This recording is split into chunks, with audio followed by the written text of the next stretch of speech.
that is the life after death. This is roughly the scope of today's subject. But as far as my personal opinion is concerned, I do not attach much importance to know the life after death. One is, however much intellectual one may be, all the discoveries we make about death are only our own imaginations and nothing more. We can claim great things about our own fabricated stories of death. But the truth is, anyone who is born in a physical body knows as much as life after death as he knows what happens during sleep. Often we speak of sleep, but it is taken for granted that no one of us know what sleep is. Because only after waking up we understand that we slept previously. And no one knows that he is sleeping during he is actually sleeping. And if at all he knows, it cannot be sleep. Same limitations hold good with the much discussed subject, life after death. What is more important is life before death. It is given to us as a valuable gift for which we don't know if we are fit to receive or not. Because it is a gift which is made unasked. We were not in a position to claim or ask for a birth until after we are born and after some mental development consequently. We become conscious that we are given a birth only after a certain age, either during the time of birth or during the time of fertilization or during any one of the previous steps. We are neither conscious nor intelligent enough to ask for or demand for a birth or to ask for a certain type of birth. So the two extremities which we call life and death are not at all within our purview and control and understanding. It is only the span in between that is known to us. That too, a part of the span we can understand. For example, we cannot understand our span which took place during our childhood, and also that part of span that is spent during our sleep. The remaining span only we have certain amount of understanding. That's true. The degree of our understanding depends upon the stage in our evolution. So, within the given limits, we are expected to define death and try to understand what happens during death.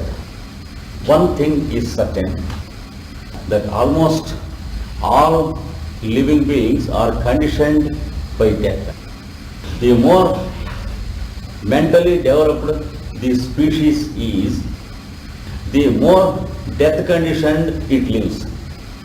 For example, the plant has much less possibility of fear of death, and the animal is having a fear of death as instinct.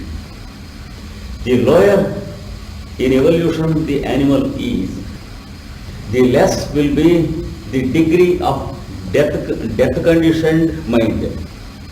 And to many of the low creatures like insects, death is rather instantaneous, and it may involve only some pain, but not at all intellectual pain, because there is no scope of any expectation in the quality of their mind.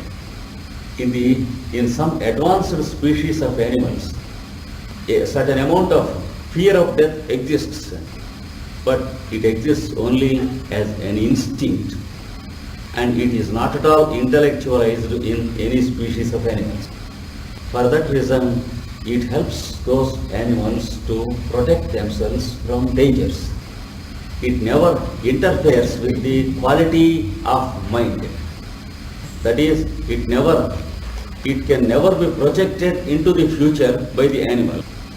Death cannot be anticipated by many animals, whereas in the human being it is different. Fear is exposed to a new instrument called intellect. It is magnified as if by a magnifying glass by the intellect, because the human being has death understood and intellectualized. So, for the human being, death is not fear is not an instinct. Fear is magnified and projected into the future. That's the difference between the fear of animals and the fear of the human being. We can venture to put forth that fear in the animal kingdom has a value of self-preservation and self-protection, whereas in the case of the human being, much of the fear is of a debilitating nature and it has no practical value and it has more of a negative value. Then it seems that there is a necessity to eliminate this instinct. The human being has an instinctive fear for the future. The discovery of the insurances and assurances and in the indemnities, that is the money allowance he receives from the government and the pensions and the retirement benefits, they are a direct proof of the human fear projected into the future, because all the other species of living beings are living without any one of these assurances, and even we have many benefits promised to us by others. Our fear for the future is not sure unless we undergo a special spiritual training, that too of a real scientific nature, under the guidance of a strong magnetic personality who has crossed the fear of everything, including fear of future. Of all the forms of the fear of future, the fear of death is the biggest. Many times in the conversations we hear people saying, I want to achieve this before I die. I want to see that my children are settled before I die. I want to get my son married before I die. So, whether vocally or mentally, the condition which he says, before I die, haunts him. So, we can understand what an impact the fear of death gives to the human fellow. We often kill many plants and animals, and we never consider the impact of death upon other living beings. We want to grow passive for certain amount of convenience in our life. We refuse to try to think certain matters, and death is one of such things. Many people do not like to think of their own death. Consequently, they will be thinking more about their own death than any other thing, because there is a peculiar trickish mechanism in the mind. Whatever one wants to avoid, he is thinking of how to avoid it, and consequently he is thinking of that only.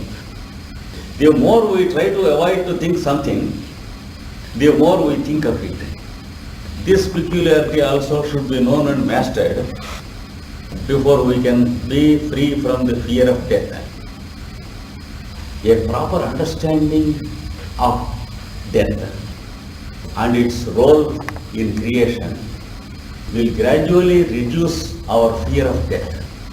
That is the first step. We have to understand and accept certain inevitabilities in our life.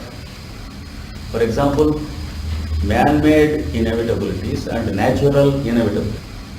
Disease is often an example of man-made inevitabilities because it is often a result of what we have done in the past, a result of how we behaved with our food and drink, how we behaved with sleep and rest and work, and how we behaved with our sex.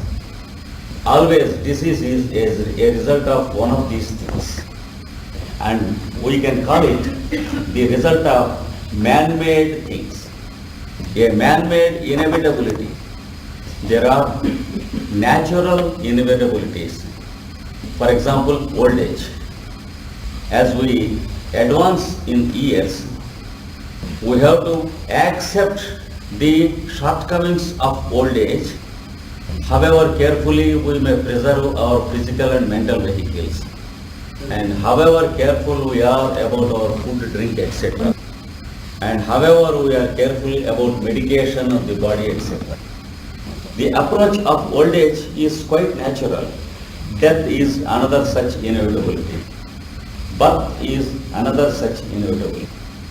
These three things, birth, death and old age, they approach us, they meet us, and they carry us away whether we want or not. We are born when we do not know that we are born.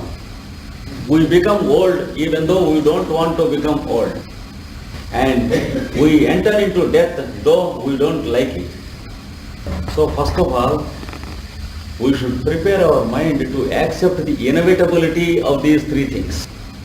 These should be understood as natural features of a biological being, and we have no reason to fear for natural phenomena. This is the first thing we have to understand. And then the second thing is the nature of death, how death comes to us. It is always, the process is always the same, but the reaction of our consciousness to death during those moments depends upon our degree of evolution and the degree of spiritual development we have achieved in this life. To some people it is very painful. To some people it is just painful. To some people it is cataleptic. That is like a surgical operation. The fellow is first taken into anesthesia, total loss of consciousness, and then death occurs when the fellow is totally unconscious. This is a device contrived by nature to make the process of death less painful by those who are less evolved, who have lived on the lower principles more, and who have a great supposed ownership upon their body. The more is the thought of ownership over the body, the more will be the mental fright and suffering of the fellow. The shock the fellow receives is more. To reduce the intensity of this shock, nature first drags the fellow into unconsciousness, and then the surgical operation between the body and himself is conducted successfully. And there is another type of death, a most painless and most conscious death. A person will be active, doing some work, when instantaneously the body falls down and dies. The authors of ancient scriptures have divided death into two types. One is the death of the vehicle and the other is the death of the person. The death of the person is catalepsy and loss of consciousness, and the death of the body is a conscious death, an instantaneous death in which there is nothing to die except the body. Because in the scriptures it is told that during such a death, which includes no suffering or no pain at all, the indweller is not at all affected by the droppage of the physical sheath, and he will be as conscious after the physical droppage as he was before the physical droppage. It is called a mature death, or it is also called a ripe death. In the mantrams of the Rigveda, it is described as the separation of a fruit from the tree. When the fruit is ripe, automatically there is a surgical operation between the tree and the fruit. We have a round type of cucumber in tropical countries like India. The creeper creeps on the soil and produces its fruits. They are also on the soil, but yet when they are ripe, automatically the stalk of the fruit leaves the fruit away without any violence or vehemence, without any tension. In the Vedic mantras, it is described the death of a highly evolved soul will be only the death of the body and nothing at all. And it happens like the cucumber fruit coming away out of the stalk of the plant. In such a case, death is said to belong to the body, not to the person. Only in cases of pain and suffering,